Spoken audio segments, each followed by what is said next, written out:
नमस्कार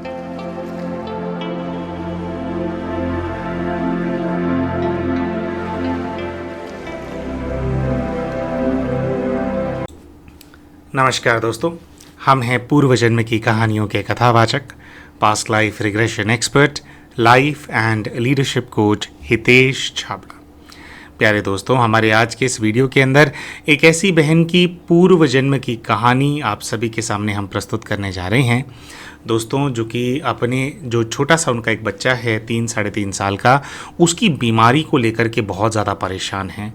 जब से इस बच्चे का जन्म हुआ है, ये बहन दुखों के सागर के अंदर डूब गई है, क्योंकि पहले तो जो बेबी है वो प्रीमैच्योर बॉर्न हुआ, 7वें महीने के अंदर ही बच्चे का जन्म हो गया। और सब हम जानते हैं कि अगर कोई भी बच्चा प्रीमैच्योर बॉर्न होता है तो कुछ ना कुछ शरीर के अंदर समस्याएं आ जाती हैं, कमज़ोरी आ जाती है। बच्चे को इनक्यूबेटर में रखना पड़ता है, इंटेंसिव केयर यूनिट के अंदर रखना पड़ता है, और फिर उससे जुड़े हुए काफ़ी सारे मोटे मोटे खर्चे भी होते हैं इंसान के। चलिए, अपने बच्चे के लिए वो तो इंसान कर लेता है, लेकिन उसके बाद भी अगर संतान ठीक ना हो और दुख मिले फिर उस संतान से, तो फिर इंसान परेशान तो हो ही जाता है। तो बात क्या है, इनका जो बच्चा है वह हाइपर ऑटिज़म का शिकार है। हाइपर ऑटिज़म, ऑटिस्टिक बच्चे होते हैं, तो ऑटिस्टिक बच्चे जनरली क्या होते हैं, वो दुनिया से थोड़े डिस्कनेक्टेड रहते हैं, थोड़ा उनको चीज़ें समझ बहुत देर से आती हैं, तो वो अपनी ही एक दुनिया के अंदर वो रहते हैं। लेकिन हाइपर ऑटिस्टिक बच्चे ऐसे होते हैं कि वो दुनिया से तो डिस्कनेक्टेड है, आप उसको कुछ समझाने का प्रयास करोगे वो तो वो नहीं समझेगा, लेकिन वो पूरी तरह से तूफान में होते हैं, बहुत ज़्यादा शोर मचाते हैं, चीज़ों को उठा करके तोड़ फोड़ करते हैं, कुछ भी कब कर देगा कुछ नहीं पता, और उसके पीछे पूरा दिन भर भागना पड़ता है, उस बच्चे के पीछे बहुत ज़्यादा डिमांडिंग है। तो ये देखिए, इनका अपना बच्चा है तो बच्चे को संभाल रही हैं, लेकिन ये कहती हैं कि भैया मेरे अंदर ना बच्चे इसको संभालती हूँ ना, मेरे अंदर ना शक्ति नहीं बचती है। मुझे ऐसा लगता है जैसे पहले मेरी पूरी एनर्जी खींच लेता है, पूरा मुझे ख़त्म कर रखा है, मेरे को बिल्कुल जैसे चूस रखा है मुझे, मैं बिल्कुल निढाल, एकदम चेहरे पे भी ऐसा था कि बिल्कुल जैसे इंसान मरने को हो रहा हो। तो इस प्रकार की परिस्थिति के अंदर ये बहन थी। तो इन्होंने कहा कि अच्छा ये है। उसके साथ साथ बहन ने बताया कि जो बच्चा है उसकी मेडिकल कंडीशन कुछ ऐसी है कि उसके ऊपर जो है खर्चा बहुत ज़्यादा होता है। अब ये बताती हैं कि रिसेंटली कुछ ऐसा हुआ था कि इन लोगों ने घर लिया था, घर का होम लोन भी चल रहा है, बहुत मोटी किस्त जाती है घर की। अब ये पहले शायद वर्किंग थी, लेकिन अब क्योंकि बच्चे की ऐसी कंडीशन है, बच्चा बॉर्न हुआ तो उसके बाद इन्होंने ब्रेक ले लिया, तो इनकी भी इनकम नहीं आ रही है, तो इनके हस्बैंड की अकेले की इनकम है।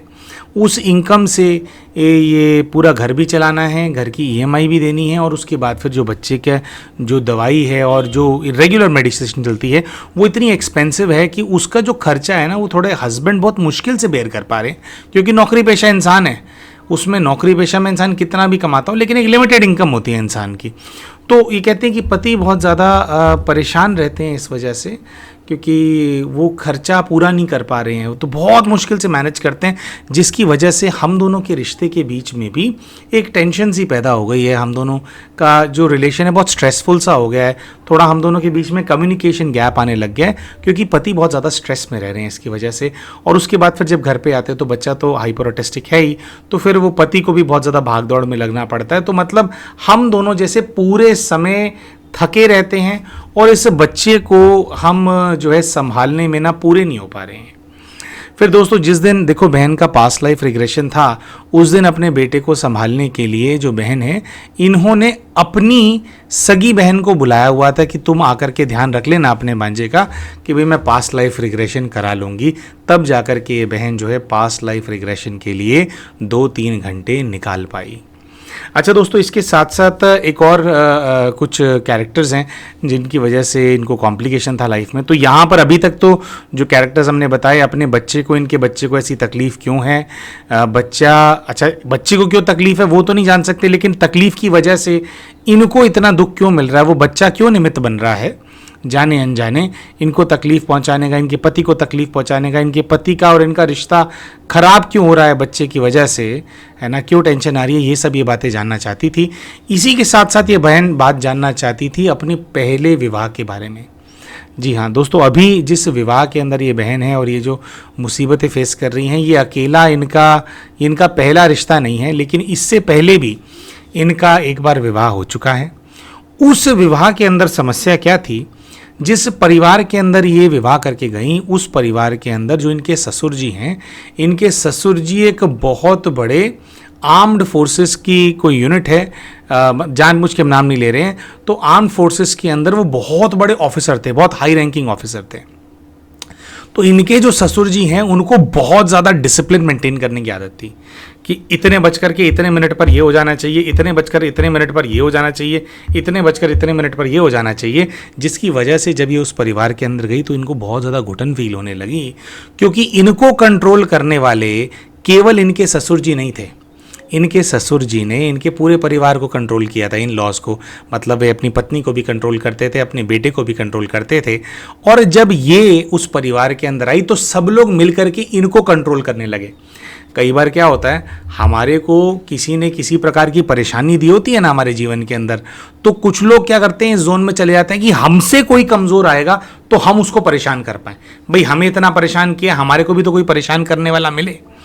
तो इन्होंने बताया कि इनके जो एक्स हस्बैंड हैं, तो वो ये चाहते थे कि ये घर में ही रहें और इनको थोड़ा घूमने का शौक़ था, लेकिन अगर ये घर से बाहर सब्जी भी लेने के लिए चले जाएं तो उससे भी घर वालों को जो है आपत्ति होती थी। सबकी एक्सपेक्टेशन होती थी कि घर में ही रहोगी, एक ही कमरे के अंदर रहोगी, क्या पहनोगी, क्या खाओगी, कितने बजे सोओगी, क्या करोगी, वो सब कुछ हमारे कंट्रोल में होना चाहिए। अच्छा, ये बताती हैं कि काफ़ी समय तक इनके जो एक्स हस्बैंड हैं उनके साथ ये फ़ॉरेन में भी रही, क्योंकि फ़ॉरेन में वो उनका जॉब था, लेकिन फ़ॉरेन में भी वो थे तब भी उनकी जो मदर इन लॉ है वो बहुत ज़्यादा इंटरफेयर करती थी, बहुत ज़्यादा। वो जैसे आती थी इनके यहाँ पे, चलिए माँ रहने के लिए आ रही है वो समस्या नहीं है, लेकिन इनकी मदर इन लॉ को बहुत ज़्यादा झगड़े लगवाने की आदत थी। और इनकी मदर इन लॉ का एक कोट होता था बार बार जो बोलती थी वो, जो कि ये कहते हैं कि मेरे दिल को छल्ली कर जाती थी मेरे मदर इन लॉ की ये वाक्य। इनकी मदर इन लॉ कहती थी कि ये अपशगुनी है, अपशगुनी। जब से ये हमारे परिवार के अंदर आई है तब से सब लोग बीमार रहने लग गए हैं। अब ये बहन कहती है कि भाई मेरे आने से पहले भी मेरे ससुर जी बीमार रहते थे, उनको कोई टर्मिनल एलिमेंट था, उनको कोई बड़ी बीमारी थी। कहते लेकिन कि मेरी सास अपने घर के अंदर जो कुछ भी उनके घर में बुरा हो रहा है ना, उसका मुझे जिम्मेदार वो करती थी कि जब से मेरे लड़के ने इसके साथ शादी करी है तब से हमारे घर के अंदर बर्बादी आ गई है। तो कहती ये बात बार बार मुझे सुनने को मिलती थी। और वो ये भी कहती थी कि अगर मैं जो है यहाँ से चले जाऊँ तो सब कुछ ठीक हो जाएगा। तो ये कहती हैं कि ओवरऑल बस वहाँ का यही कल्चर था कि दूसरे इंसान को गुलाम बना करके रखो। तो मेरे पति को और उनकी माँ को उनके पिता ने जो है बहुत ज़्यादा गुलाम बना करके रखा हुआ था। अब जैसे इन लोगों की बारी आ गई थी तो कह रहे मुझे ना सांस नहीं लेने देते थे, जैसे मेरा दम घोट रहे थे ये सब लोग मिलकर के। मारपीट नहीं करते थे, लेकिन परिस्थिति ऐसी पैदा कर दो कि इंसान खुद ही मर जाए, इस प्रकार की वो परिस्थिति थी। तो वो लोग चाहते थे कि एक एक चीज़ उनके हिसाब से हो, बस बहुत ज़्यादा स्ट्रिक्ट थे। तो और वही वाली बात लिखी हुई है कि भाई मदर इन लॉ बहुत ज़्यादा कंट्रोल हुई थी, तो वो चाहती थी कि भाई कोई उनको भी कंट्रोल करने के लिए मिल जाए। तो बेसिकली जो पुराना रिश्ता था फिर बहुत मतलब एक पेनफुल काफ़ी सारे ईयर्स रहे उस रिश्ते के अंदर भी। फिर उसके बाद वहाँ से इनका तलाक हो गया, और तलाक हो जाने के बाद जो है फिर ये नए रिश्ते के अंदर जो है इन्होंने एंटर किया। अभी वाला जो रिश्ता है उसके अंदर इन्होंने एंटर किया। तो दोस्तों, अपने पास्ट लाइफ रिग्रेशन के माध्यम से बहन इस परिवार के बारे में भी जानना चाहती थी कि मेरी सास ने, मेरे ससुर ने, मेरे पति ने मुझे इतना ज़्यादा कंट्रोल करने के लिए क्यों प्रयास किया, उनके लिए मैं अपशगुनी क्यों थी, ऐसी क्या नफरत थी। खुद ही शादी कराई थी और खुद ही फिर मेरा ऐसा पूरा मेरे को ऐसा वो करके रखा। तो उन लोगों के साथ भी क्या हिसाब किताब था, और अभी जो इनका परिवार है उसमें भी इनका क्या हिसाब किताब था, ये अपने PLR के माध्यम से बहन जानना चाहती थी। बहन का पास्ट लाइफ रिग्रेशन हुआ। दोस्तों, पास्ट लाइफ रिग्रेशन के अंदर न केवल इन सभी कैरेक्टर्स के बारे में जानकारी प्राप्त हुई कि इनका पूर्व जीवन का इस बहन से क्या हिसाब किताब है, बल्कि उससे कहीं ज़्यादा ऐसी चीज़ों का खुलासा हुआ। जब स्पिरिचुअल गाइड के गाइडेंस में ये गए तो उसके बाद ऐसी ऐसी चीज़ों का खुलासा हुआ, ऐसे ऐसे प्रश्नों के इनको उत्तर मिले जो कि शायद इनके मन में तो थे, लेकिन इन्होंने सोचा नहीं था कि ऐसा कुछ भी निकल करके इनके सामने आ जाएगा। तो दोस्तों अब हम आपको बताएंगे कि अपने पूर्व जीवन में इन्होंने क्या देखा, लेकिन उससे पहले हम शाउट आउट देना चाहेंगे उन हमारे चैनल के यूज़र्स को जिन्होंने हमारे चैनल को अभी recently as a member join किया है। तो जो सबसे रीसेंट मेंबर है चैनल के, उनका जो यूट्यूब है उसके ऊपर यूज़र आईडी है दीपिका शर्मा। दीपिका शर्मा जी ने अभी रिसेंटली हमारे चैनल को एज अ मेंबर ज्वाइन किया है। दीपिका शर्मा जी, आप हमारे चैनल की जो सेवाएं हैं, हमारी जो सेवाएं हैं उनका विस्तार करने में हमारा सहयोग कर रहे हैं, जिसके लिए हम आपके बहुत बहुत आभारी हैं।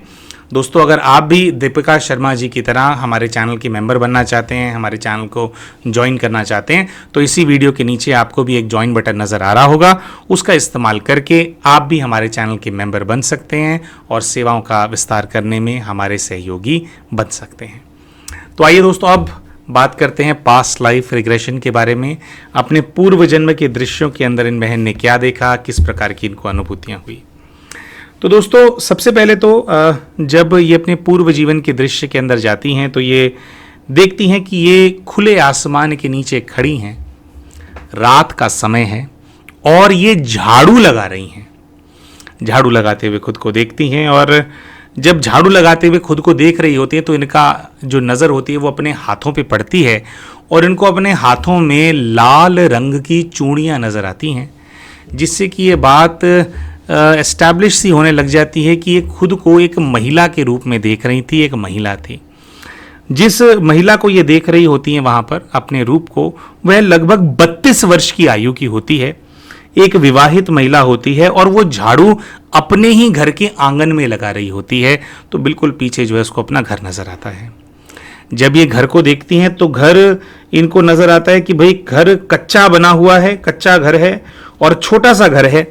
घर के अंदर केवल एक किचन है और किचन के साथ जुड़ा हुआ एक बड़ा कमरा है, बस एक हॉल है और साथ में किचन है। बस इतना सा ही इनका घर इनको जो है नज़र आ रहा होता है।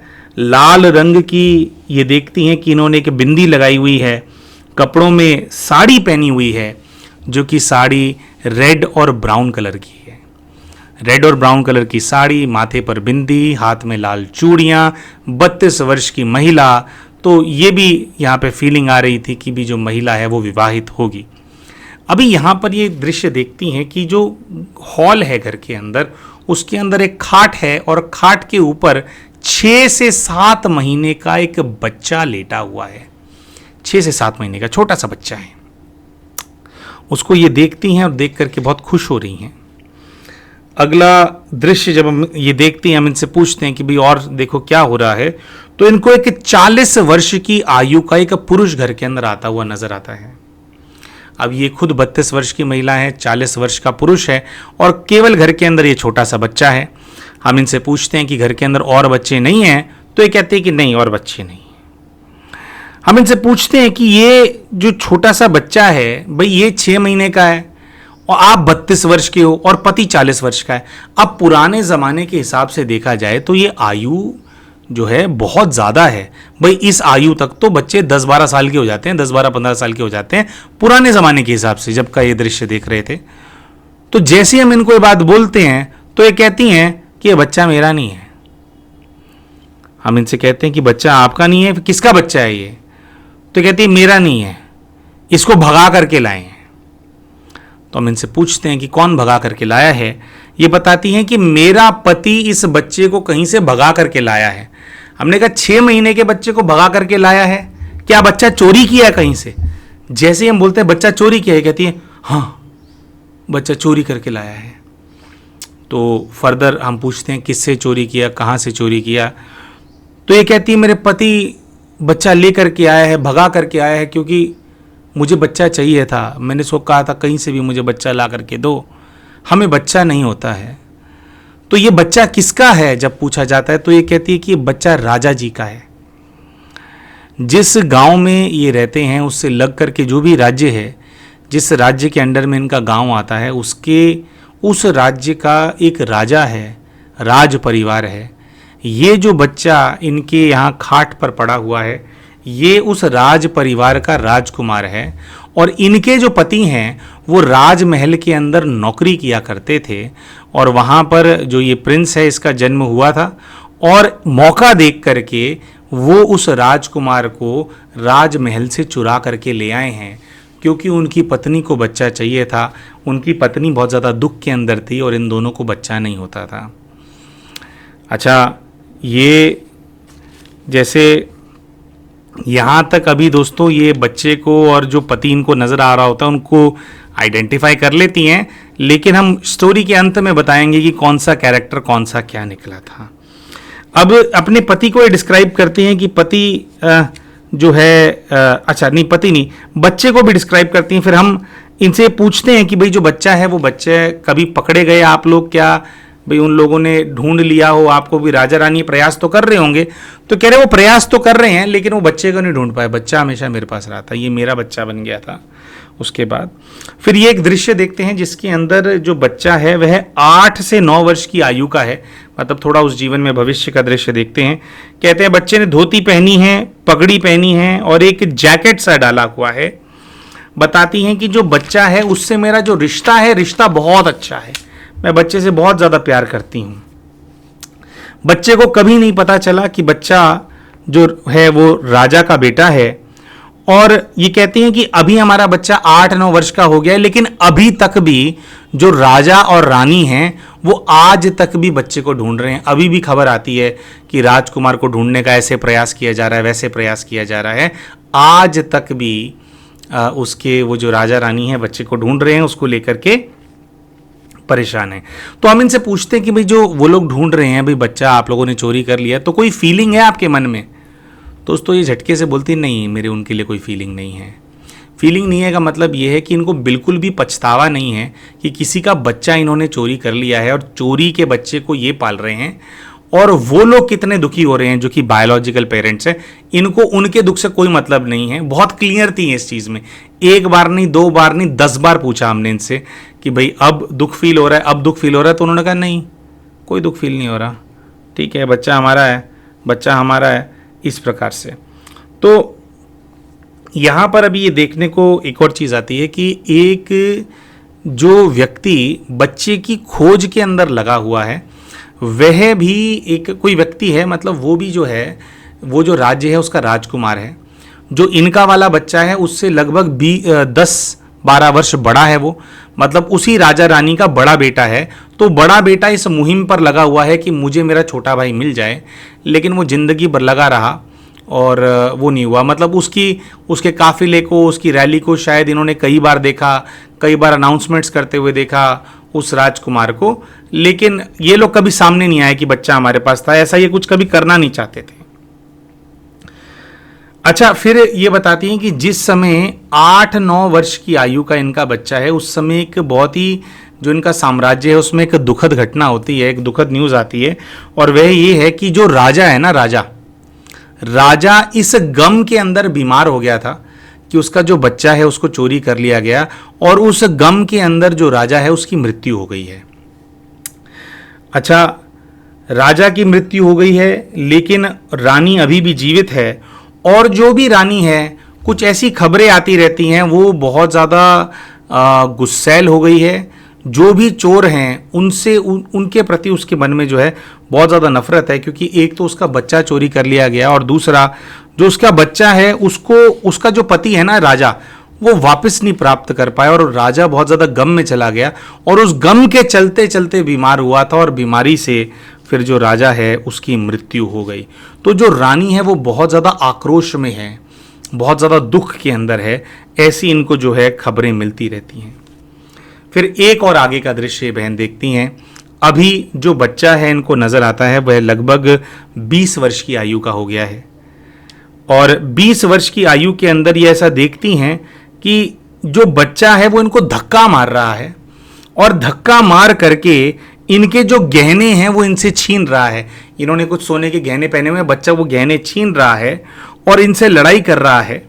तो ये पूछती हैं कि भाई, ऐसा हम पूछते हैं कि भाई बोलो क्यों कर रहा है, तो वो कहते हैं कि क्योंकि उसको पैसा चाहिए, उसको पैसा चाहिए।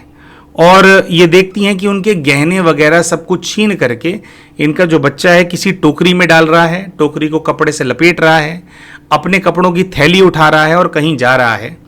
इस दृश्य के अंदर इनके पति भी वहाँ पर हैं, लेकिन ये कहती हैं कि जो मेरा पति है वो बहुत बीमार हो गया है, वो खांस रहा है। मैं उसको कह रही हूँ कि बेटे को रोको, बेटे को रोको, लेकिन जो है वो रुक नहीं रहा है। वो पति बुढ़ा हो गया है, वो खांस रहा है और वो उसको रोक नहीं पा रहा है। तो ये कहती हैं कि मुझे बहुत बुरा लग रहा है कि जो मेरा बेटा है वो किसी लड़की के लिए मुझे छोड़ करके जा रहा है। तो यहाँ ये कहती हैं कि एक कोई लड़की है जो कि पास के गांव में रहती है। मैंने उस लड़की को हमारे गांव के मंदिर में देखा है, लेकिन मुझे वो लड़की बिल्कुल भी पसंद नहीं है। मेरे बेटे ने मुझे कहा था कि मुझे इससे विवाह करना है, लेकिन मुझे बिल्कुल पसंद नहीं है। तो मेरा बेटा घर छोड़ करके जा रहा है और वो जा करके अब उसी लड़की के साथ अपना घर बसाएगा। वो लड़की किसी मंदिर में इसका इंतज़ार कर रही है। तो यहाँ से ये सारा पैसा वगैरह उठा करके जा रहा है, हम दोनों बूढ़े माँ बाप को छोड़ करके जा रहा है। और जा करके फिर ये बताती हैं कि इनका जो बेटा है उसने उस कन्या से विवाह कर लिया। यहाँ ये कहती हैं कि वो जो कन्या है मैंने उसको ना कभी माफ़ नहीं किया। मुझे था कि मेरे बेटे को छीन करके ले गई। दोस्तों, हम यहाँ पे इनसे पूछते हैं कि बहन आपने भी तो किसी का बच्चा छीन करके उसको अपना बच्चा बनाया था, तो किसी और ने छीन लिया तो क्या बात है? तो ये कहती है नहीं, वो मेरा बच्चा है, वो बात अलग है। वो किस लड़की से शादी करेगा ये मैं निर्णय लूँगी। तो उस लड़की ने ठीक नहीं किया, मुझे पसंद नहीं है कि मेरे बेटे ने उस लड़की से शादी कर ली है। तो कह रही है कि मुझे बार बार ये लग रहा है कि मेरा बच्चा क्यों जा रहा है मुझसे दूर, मेरा बच्चा क्यों जा रहा है मुझसे दूर। दोस्तों, बार बार हमने ना इस बात को टच किया इनसे कि क्या आपको इस बात का दुख है, आपको रियलाइजेशन है कि आपने किसी दूसरे के बच्चे का बच्चा चोरी किया था, उनका भी तो बच्चा दूर हुआ। दोस्तों, इनकी स्टोरी में एक चीज़ बिल्कुल कंफर्म थी, इनको बिल्कुल भी फीलिंग नहीं थी इस चीज़ को लेकर के कि किसी दूसरे का बच्चा चोरी किया गया। उनको क्या फीलिंग आई होगी? इनको एक ही चीज़ से मतलब था कि अब ये मेरा बच्चा है, मेरा बच्चा मेरे पास अच्छे से पलेगा। और फिर 20 साल की आयु के अंदर अगर बच्चा छोड़ करके जा रहा है तो इनको बस उतनी ही पड़ी है कि भाई जो वो है मुझे छोड़ गया। फिर ये आगे का दृश्य देखती हैं, काफ़ी बीमार हो गई हैं और बस ये यही सोचती रहती हैं कि भी मेरा बच्चा जो है मुझे मिल जाए। और फिर आगे चल करके ये अपने मृत्यु के दृश्य को देखती हैं, जिसमें ये लगभग 80 वर्ष की आयु की महिला हैं। बीमारी से इनकी मृत्यु हो रही है और मरते समय भी ये यही सोच रही हैं कि मेरा बेटा शायद मुझसे मिलने के लिए आ जाए, शायद मुझसे मिलने के लिए आ जाए। और ये देखती हैं कि जब ये बिल्कुल अंतिम श्वासों पर होती हैं, उस समय इनका जो बेटा है अपने परिवार के साथ आता है। इनका बेटा अपने एक बेटे के साथ आता है और अपनी बीवी के साथ आता है। दोस्तों, यहाँ पर जो पत्नी के साथ बेटा आता है, उस पत्नी को भी ये बहन पहचान लेती हैं अपने अभी के जीवन में, जो कि उनके बेटे की पत्नी होती हैं। और ये कहती हैं कि मेरे प्राण निकलने वाले हैं, मेरी बस इच्छा थी कि मैं अपने बेटे को देख लूं, और मुझे ऐसी वासना है कि उसकी पत्नी ही उसको यहाँ पर लेकर के आई है। तो जैसे ही ये लोग आए हैं तो बिल्कुल मेरे प्राण छूटने वाले हैं, लेकिन प्राण छूटने से पहले मेरे मन में संकल्प है कि मैंने अपनी बहू को स्वीकार कर लिया है। मेरे मन में मेरी बहू को लेकर के स्वीकृति आ गई है। और ये कहती हैं कि मेरा बेटा मुझे देख करके रो रहा है और मुझसे कह रहा है कि माँ मुझसे गलती हो गई, लेकिन तुम चिंता मत करना, मैं फिर से तुम्हारा बेटा बन करके आऊँगा। अगले किसी जन्म के अंदर मैं फिर से तुम्हारा बेटा बन करके आऊँगा, मैं तुम्हारे साथ रहूँगा, तुम चिंता मत करना, तुम चली जाओ, मैं फिर से तुम्हारा बेटा बन करके आऊँगा। और बेटा जो है वो बहुत ज़्यादा फूट फूट करके रोता है। और ये देखती हैं कि बेटा, बहू और अपने पोते के सामने इनके जो प्राण हैं वो चले जाते हैं। यहाँ तक जो भी इनके पति थे उनके प्राण पहले से ही जा चुके थे, ऐसी जो है इनको थोड़ी अनुभूति थी। तो यहाँ तक का ये जो बहनें ये चीज़ जो है देखती हैं। अच्छा दोस्तों, यहाँ अब हम जो कैरेक्टर्स हैं, पहले कैरेक्टर्स जो हैं आपके सामने खोल देते हैं कि कौन से कैरेक्टर थे। उसके बाद कुछ प्रश्न हैं जिनके उत्तर अभी हमारे को लगता है कि और ज़्यादा चाहिए थे। जिन प्रश्नों के उत्तर गाइड जो हैं, स्पिरिचुअल गाइड जो हैं, उनसे प्राप्त करने का प्रयास किया और बहुत ही विस्तार में उन्होंने एक्सप्लेन किया कि कौन सी चीज़ क्यों हुई, कौन सी आत्मा किस प्रकार का दुख इनको अभी क्यों दे रही है। देखिए दोस्तों, जो पूरा जो प्रकरण है इसके अंदर जिस बच्चे को इन्होंने देखा, जिसको ये राजमहल से चोरी करके लाए थे, वो बच्चा इनके आज के जीवन में हाइपर ऑटिस्टिक बेटा है, जिसकी वजह से पिछले 3 वर्षों से ये लोग एनर्जी ड्रेन फील कर रहे हैं। जिस बच्चे के ऊपर इनका पूरी कमाई, पूरा पैसा जो है वो बर्बाद होता जा रहा है। पहले दिन से जो बच्चा है इनसे खर्चा करवा रहा है, वो बेटा इनका वही पूर्व जीवन का बेटा है जिसको ये चोरी करके लाए थे, जो कि 20 वर्ष की आयु के अंदर एक लड़की के लिए इनको छोड़ गया था। दोस्तों, जो इनका पति है, जो कि उस बच्चे को राजमहल से चुरा करके लाया था, उसको इन्होंने अपने अभी के पति के रूप में देखा। वो पति जो भारी भारी ईएमआईज भर रहा है, जिससे खर्चा मैनेज नहीं हो पा रहा, जो कि लड़के की बीमारी को लेकर के बहुत ज़्यादा परेशान है, और लड़के की वजह से जिसके और ये बहन के बीच में जो है कम्युनिकेशन गैप हो रहा है। तो ये वाले परिवार के कैरेक्टर्स इन्होंने देखे। अच्छा, फिर इन्होंने एक बहू को देखा था, जिस बहू को ये शुरू में पसंद नहीं करती थी, और बिल्कुल अंतिम श्वासों पर उन्होंने इनको अपनी बहू के रूप में एक्सेप्ट किया। दोस्तों, ये कैरेक्टर ऐसा है जिसको ढूंढना नहीं चाहते थे, अपने आप सामने आ गया। उस बहू को इन्होंने अपनी उस बहन के रूप में देखा, जिस बहन को इन्होंने बुलाया था पीएलआर वाले दिन कि वो आएं और बच्चे को संभाल लें। और ये ऐसा बताती हैं कि कुछ ऐसा हिसाब किताब है कि बच्चा हमेशा हाइपर एक्टिव रहता है, लेकिन जब इनकी बहन आ जाती है, ये बात बाद में बताई थी इन्होंने, इनकी बहन आ जाती है तो बच्चा शांत हो जाता है, उसके वहां पे चुप रहेगा, उससे थोड़ा इंटरेक्ट भी करेगा, खेलेगा भी। बाकी सब लोगों के लिए हाइपर एक्टिव है। हमारा जिंदगी बिल्कुल जैसे नरक बनाने के लिए वो हाइपर एक्टिव रहता है, लेकिन बहन के जो सानिध्य में आकर के जो है वो थोड़ा शांत हो जाता है। तो वही जो इनकी सगी बहन है इस जीवन की, इनको अपने बेटे की पत्नी के रूप में नजर आई, जो कि पिछले जन्म में थी। अच्छा दोस्तों, ये अभी जो सारे कैरेक्टर्स हैं, इन कैरेक्टर्स के अंदर एक राज परिवार था, राज परिवार के सदस्य थे, उनका कुछ फ्रस्ट्रेशन था, उन्हीं का बच्चा इन्होंने चुराया था। उन कैरेक्टर्स को भी इन्होंने अपने इस जीवन के अंदर देखा। दोस्तों, जो राजा था, जिस राजा का बच्चा इन्होंने चुरा लिया था, वो राजा जो कि 8-9 वर्षों तक गम में रहा और गम के चलते बीमार होकर के चला गया, क्योंकि वो राजा होने के बावजूद भी अपने बच्चे को नहीं ढूंढ पाया था, जो कि उसी के राजमहल से चोरी हुआ था। दोस्तों, वो राजा और कोई नहीं, इनके इस जीवन के स्ट्रिक्ट ससुर जी हैं। इनके ससुर जी जो फौजी हैं, जिनके घर में रह करके इनको घुटन होती थी, जिनका इनको लगता था कि वो सबको कंट्रोल करते हैं, इनके वही ससुर जी इनके पूर्व जीवन के वो राजा हैं जिसका बच्चा चोरी किया गया था। इनकी वो सास, जिनको ये मनहूस नज़र आती हैं, जो कहती हैं कि जब से हमारे जीवन के अंदर आई ये सब कुछ बुरा हुआ है, वो सास और कोई नहीं है, पूर्व जीवन की वो रानी है जिसका बच्चा इन्होंने चोरी किया था। ये एक्स मदर इन लॉ की बात कर रहे हैं, जो पिछले रिश्ते में इनके एक्स फादर इन लॉ हैं, एक्स मदर इन लॉ हैं। तो एक्स फादर इन लॉ राजा थे और एक्स मदर इन लॉ वो रानी थी, वो रानी जिसने पहले अपने बच्चे को खोया और उस बच्चे के चोरी हो जाने की वजह से अपने पति को भी खोया। तो ऐसी आत्मा, उस आत्मा को मनहूस ना कहे जिसने बच्चा चोरी करवाया, तो और क्या कहे। तो ऊपर से तो बात पता नहीं होती, लेकिन अंदर से तो आत्मा की पुकार आती है ना। तो इनकी एक्स मदर इन लॉ वही सास थी जिनका बच्चा ये चोरी कर लाए थे, और इनको बिल्कुल भी दुख नहीं था, इनके अंदर कोई भी ह्यूमन इमोशंस नहीं थे। उस रानी के लिए इनको कभी दुख नहीं आया मन में कि उसका बच्चा मैंने भी तो चोरी किया ना। तो वही रानी इस जीवन में वो एक्स मदर इन लॉ बन करके आई थी, जिन्होंने इनको बहुत प्रताड़ित किया।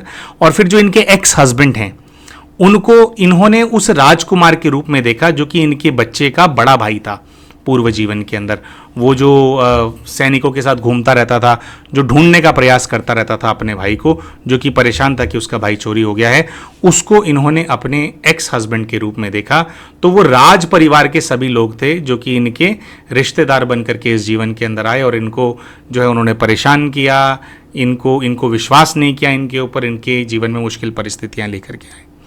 दोस्तों, ये सारे तो थे कैरेक्टर्स जो कि इन्होंने अपने पूर्व जीवन की यात्रा, पास्ट लाइफ रिग्रेशन के माध्यम से अपना कनेक्शन देखा और उनको आइडेंटिफाई किया। दोस्तों, अब हम बात करेंगे कि जो स्पिरिचुअल गाइड हैं उनसे किस प्रकार का गाइडेंस प्राप्त हुआ।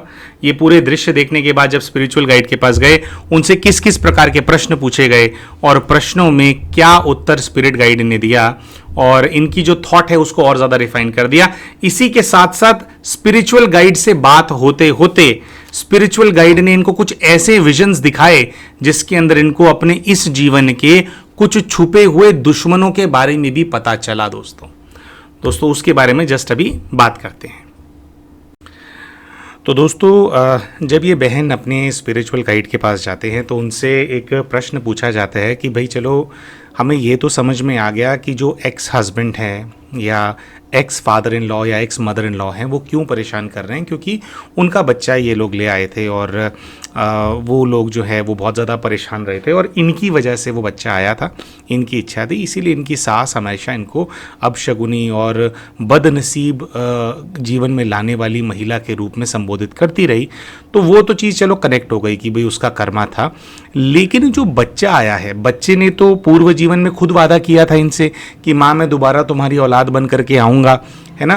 तो बच्चा जो आया है वो ऐसी परिस्थितियां जीवन में क्यों पैदा कर रही है वो आत्मा कि इतना ज़्यादा पैसा उसके ऊपर लगे, इतने ज़्यादा एनर्जी उसके ऊपर लगे, इतना ज़्यादा क्यों ले रही है वो उनसे, इतना ज़्यादा डिमांडिंग क्यों है ये आत्मा। हाँ मेडिकल इशू एक रीति दिखता है, लेकिन वो मेडिकल इशू मतलब वो उससे सिचुएशन क्रिएट हो रही है ना ये, तो ऐसा क्यों हो रहा है। तो यहाँ पर इनको एक गाइडेंस मिलती है, इनको समझाया जाता है कि देखो वो जो बच्चा है ना, उस बच्चे के ना भाग्य में राजयोग था, उसके भाग्य में राजयोग था, इसीलिए वो रॉयल फैमिली के अंदर उसने जन्म लिया।